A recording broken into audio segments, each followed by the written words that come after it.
Hello guys, welcome back to our channel. So today we are going to discuss about block diagram of 8086 or the architecture of 8086. So first of all, what is a microprocessor? A microprocessor is an integrated circuit with all the functions of a CPU. We have different types of microprocessors with us. Here we are going to discuss about the microprocessor 8086. So in the diagram or in the architecture of this 8086 microprocessor, we can see here there are two parts. One part is bus interface unit BIU, and the second part is execution unit EU. In this bus interface unit, we have this segment register in which we have CS, DS, SS, ES and IP registers. We will discuss these in details in the later part of video. Second, we have bus control logic, an external bus and instruction queue. In the execution unit, we have data registers, register pointers, index registers. Data registers are AX, BX, CX, DX. Pointer registers are SP and BP, and index registers are SI and DI. Then we have one internal bus, a temporal register, an ALU which stands for arithmetic logical unit, and flags. BIU which stands for bus interface unit. तो बस interface unit किस काम आता है? ये हमारे data को transfer करने के काम आता है एंड एड्रेस को ट्रांसफर करने के. ये डेटा एंड एड्रेस को ट्रांसफर करता है from BIU to EU for the execution part. Fetch instruction code, stores fetch code. ये सबसे पहले क्या करता है? इंस्ट्रक्शन कोड को फेच करता है, फिर उस फेच्ड कोड को स्टोर करता है in FIFO register set called queue. और ये स्टोर कहाँ पे करता है? FIFO register set. FIFO stands for first in first out, जिसका मतलब होता है कि first in first out, which is the function of a queue. मतलब जो सबसे पहले लाइन में जाएगा वही सबसे पहले लाइन से बाहर आएगा. जैसे कि हम किसी बैंक लाइन में लगते हैं तो जो सबसे पहले जाता है उसकी पहली सबसे बारी आती है. तो वैसे ये फीफो रजिस्टर सेट में जाके ये जो है स्टोर्स, जो हमारे स्टोर्ड डेटा फेच्ड होते हैं वो वहां जाके स्टोर हो जाते हैं. Read data from memory and input devices. इसका नेक्स्ट काम क्या है? ये डेटा को रीड करता है मेमोरी डिवाइसेस से एंड इनपुट डिवाइसेस से. Write data to memory and input devices, और ये राइट भी करता है डेटा को मेमोरी एंड इनपुट डिवाइसेस में. EU execution unit tells BIU from where to fetch data. तो एग्जीक्यूशन यूनिट है वो BIU को ये बताती है कि डेटा कहाँ से फेच करना है एंड इंस्ट्रक्शंस और where to read the data, या फिर इंस्ट्रक्शंस कहाँ से फेच करनी है या फिर डेटा कहाँ से रीड करना है. Parts of BIU. तो जो हमारा BIU है उसके क्या पार्ट्स हैं? ये तो अभी हमने यहाँ पे ब्लॉक डायग्राम में देखा ही था. सो सबसे पहले हम पढ़ते हैं इंस्ट्रक्शन क्यू के बारे में. Instruction queue where EU execute instruction, BIU get 6 bytes of next instruction. ये साफ साफ ये बताना चाह रहे हैं कि जब हमारा मान लो कि EU में एक काम ऑलरेडी चल रहा है, first process is already going on, तो टाइम डिले ना हो इसके लिए जो हमारा BIU है वो नेक्स्ट इंस्ट्रक्शन के 6 बाइट्स ऑफ डेटा को पहले ही अपने क्यू में सेव करके रखता है, जिससे हमारा जो टाइम है वो सेव हो जाए एंड उनको IQ में स्टोर करके रखता है. IQ means instruction queue. This process is called instruction pre fetch. इसको बोलते हैं इंस्ट्रक्शन प्री फेच. क्यों? क्योंकि इंस्ट्रक्शन जो है पहले ही प्रोसेस से पहले ही फेच हो रहा है. That's why prefetch. This increases speed of processor. As I already told कि इससे प्रोसेसर की स्पीड बहुत फास्ट हो जाएगी, क्योंकि उसको वेट नहीं करना पड़ेगा कि एक जब काम खत्म हो जाएगा तो दूसरे काम के लिए फिर वो वेट करेगा कि जब तक डेटा फेच होगा वहां से, तब तक वेट नहीं करना पड़ेगा उसे. इस वजह से speed of processor increases. Next part is segment register. अभी हमने जो ब्लॉक डायग्राम में देखा था CS, DS, SS, ES, these are the 4 segment registers present in bus interface unit. Contains address of instructions and data in memory which are used by processor to access memory location.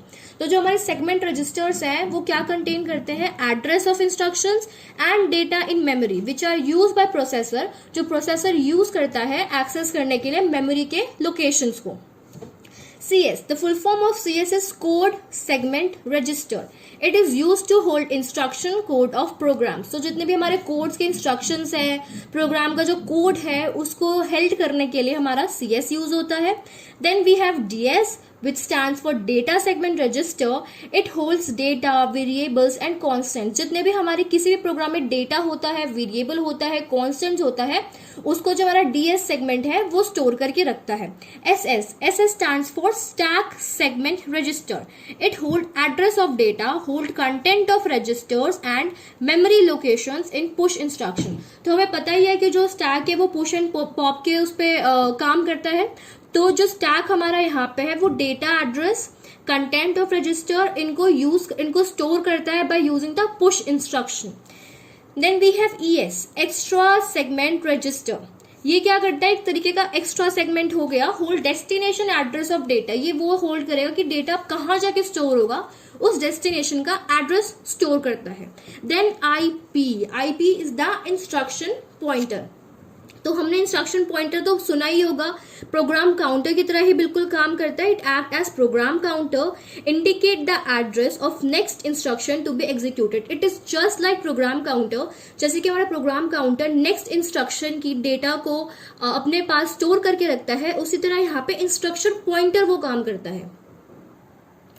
EU stands for execution unit.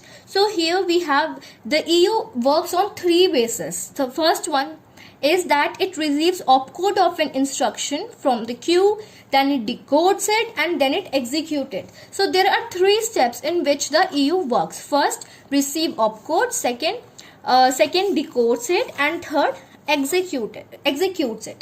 So BI and EU जो है वो operate करते हैं parallelly and independently. इसका मतलब है कि जब BIU काम कर रहा होता है तब EU भी काम कर रहा होता है, और जब EU काम कर रहा होता है तो उसी टाइम पे BIU भी अपना काम कर रहा होता है.